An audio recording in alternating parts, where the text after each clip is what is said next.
Good morning everyone, welcome to my channel sparkle and share. আশা করছি সবাই তোমরা খুব ভালো আছো আর আমরাও খুব ভালো আছি। তো আজকে নিয়ে চলে এসেছি তোমাদের জন্য একটা brand new day and a new blog.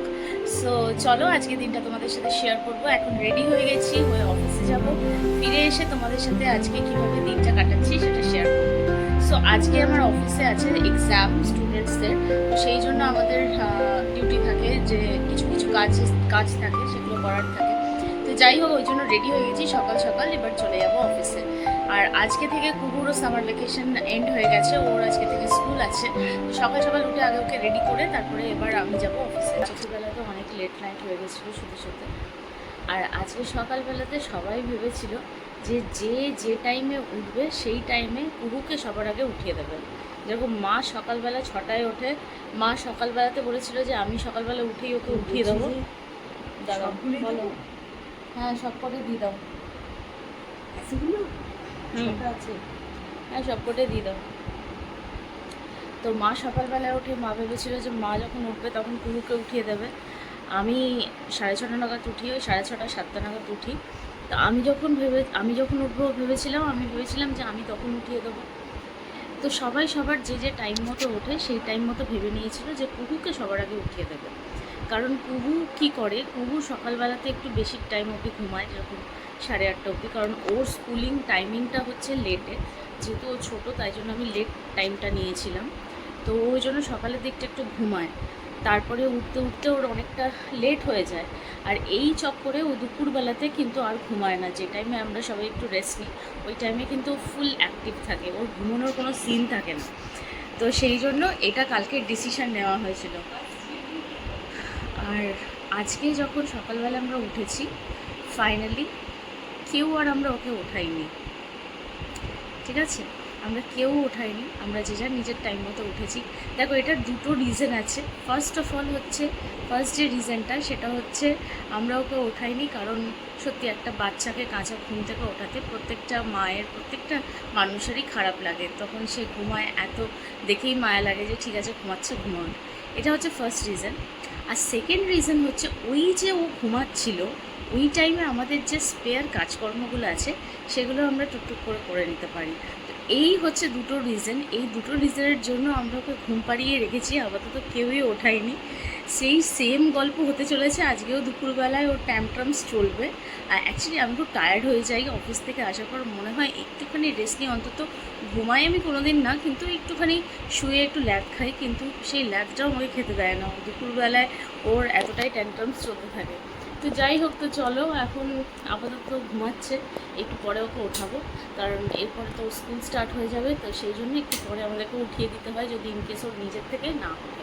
In generally ও উঠেই যায়। সো গাইজ, আমরা অফিসে পৌঁছে গেছি।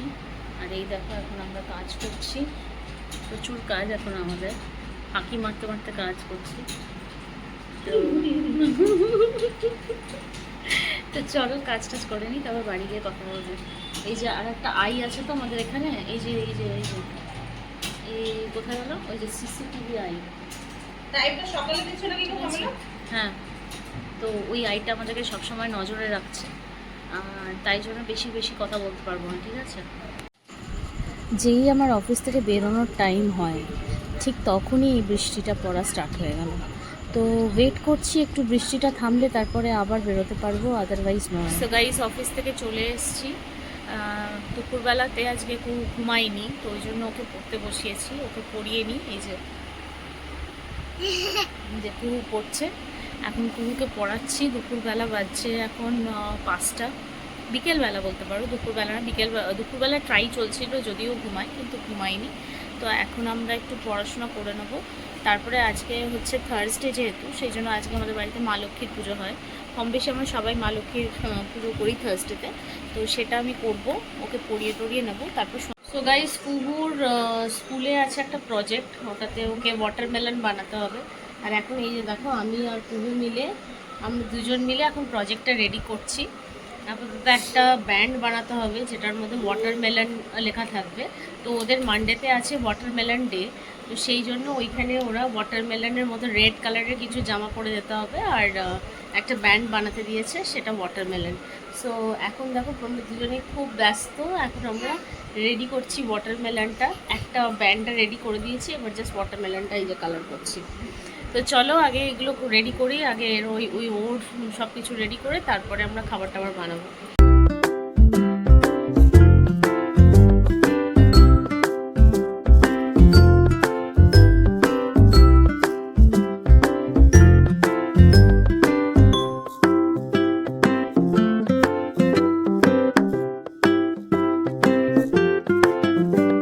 আমাদের বিকেলবেলা ফুচকা পার্টি হয়েছে, ফুচকা আমরা খেয়েছি, একটু ফুচকা বেঁচে গেছে, এটা মায়ের জন্য রেখেছি। আসলে অফিস থেকে এসে আমাদের সবারই খুব খিদে পেয়ে গেছিলো, তো কোনো খাবার ছিল না, তাই ফুচকা খেয়েছি। আর এই যে আর একজন প্রজেক্ট করছে। গাইস এর মধ্যে আমি একটা মশলা বানিয়েছিলাম, এটা হচ্ছে তোমার গোটা ধনে, গোটা জিরে, তারপরে তেজপাতা, তারপরে তোমার আর কি আছে লবঙ্গ, এলাচ, এগুলো সব দিয়ে এটা একটা রোস্টেড একটা মশলা। চিকেনটা এখানে ম্যারিনেট করেছি, চিকেনে এখানে ইউজ করেছি একটা লেবু, কার্ড, আর যে মশলাটা আমি বানিয়েছি ওই মশলাটার মধ্যে একটুখানি অ্যাড করেছি, আর সাথে অ্যাড করেছি নুন। তো এইটাকে আমি এখন 2 ঘন্টা ভালোভাবে ম্যারিনেট করে রেখে দেবো। কড়াইয়ের মধ্যে নিয়ে নিয়েছি হোয়াইট অয়েল, হোয়াইট অয়েলের মধ্যে দিয়ে দিচ্ছি লঙ্কা, তারপরে দেবো আমি জিঞ্জার গার্লিক, চপ করে নিয়েছি, চপ করা জিঞ্জার গার্লিক দিয়ে দিচ্ছি। তো তোমরা পেস্টটাও দিতে পারো, কিন্তু পেস্টের থেকেও ভালো হয় এই চপটা দিয়ে দিলে। তো এখানে চপ করা জিঞ্জি পেস্ট দিয়ে দিলাম। ওকে, এরপরে দিয়ে দিলাম আমি এখানে ফাইনলি চপড অনিয়ন। এবার ভালো করে এটাকে নাড়বো।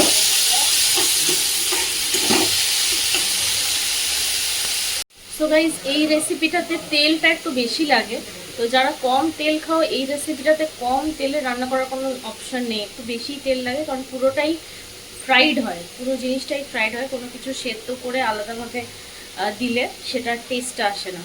এরপরে দিয়ে দিচ্ছি হলুদ আর দিচ্ছি লাল মির্চ।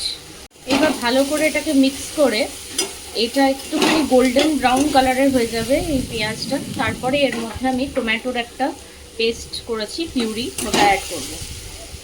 সো গাইস দেখো এখানে আমি ভালোভাবে ফাইনলি চপ করে নিয়েছিলাম টমেটোটা দিয়ে দিলাম এর মধ্যে। এবার এটাকে ভালোভাবে মিক্স করব। এর মধ্যে এবার অ্যাড করছি আমি নুন। গাইস এর মধ্যে আমি একটা মশলা বানিয়েছিলাম, এটা হচ্ছে তোমার গোটা ধনে, গোটা জিরে, তারপরে তেজপাতা, তারপরে তোমার আর কি আছে লবঙ্গ, এলাচ, এগুলো সব দিয়ে এটা একটা রোস্টেড একটা মশলা বানিয়েছি। এই মশলাটা এবার দিয়ে দেবো এর মধ্যে। এবার দেখো গাইস এটা পুরো ভালোভাবে আমি মিক্স করে নিয়েছি, এবার এটাকে জাস্ট ভাজবো, আর কিছুই না, জাস্ট ভাজবো। এটার মধ্যে এই রেসিপিটাতে কোনো রকম ওয়াটার অ্যাড করবো না, এমনি জাস্ট এটাকে ভুনবো। ঠিক আছে, দেখো তেল ছাড়ছে।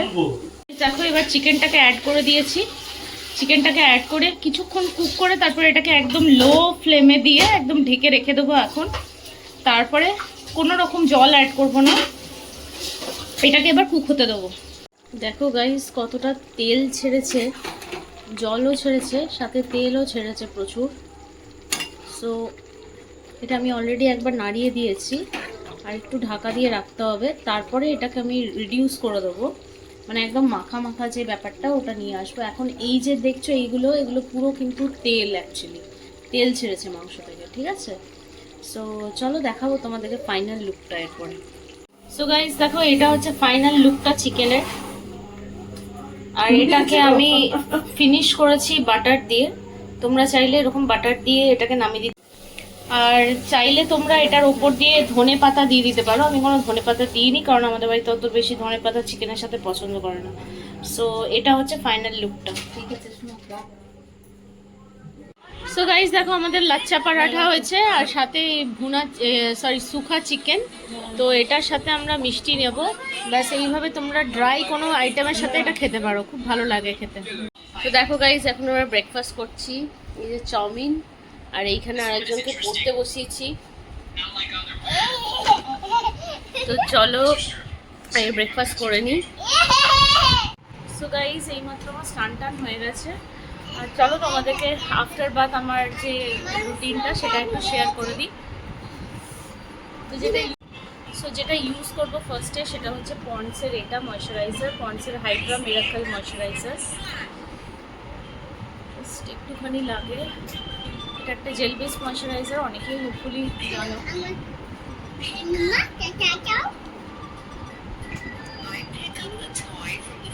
অ্যাকচুয়ালি আমরা যারা মম আছি তারা আই গেস আমি অনেকেই রিলেট করতে পারবে যে আমাদের সেইভাবে কোনো রুটিন আর নেই, যেটা যখন পাই তখন সেটা লাগিয়ে দিই। তো খুব কম রুটিন, কিন্তু এইটুকু মেনটেন করলে স্কিনটা ভালো থাকবে।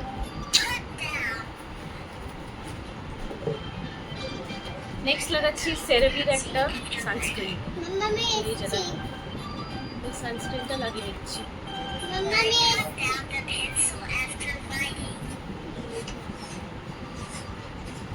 সো দ্যাটস ইট, এটুকুনি। আর এই দুটো প্রোডাক্ট ভীষণ ভালো, আমি অনেক দিন ধরে ইউজ করছি, তোমরাও চাইলে এটা ইউজ করতে পারো।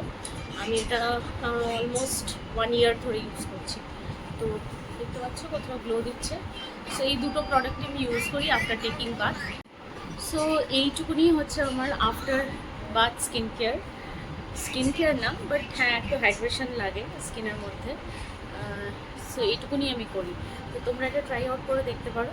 আর এটা খুব ভালো প্রোডাক্ট, দুটোই প্রোডাক্টই খুব ভালো, যে দুটো শেয়ার করলাম। তোমরা ডেফিনেটলি ট্রাই আউট করো। সো চলো আজকের ব্লগটা এখানেই এন্ড করছি। হোপফুলি তোমাদের ব্লগটা ভালো লেগেছে। আর যদি ভালো লাগে then don't forget to like, share and also subscribe to my channel.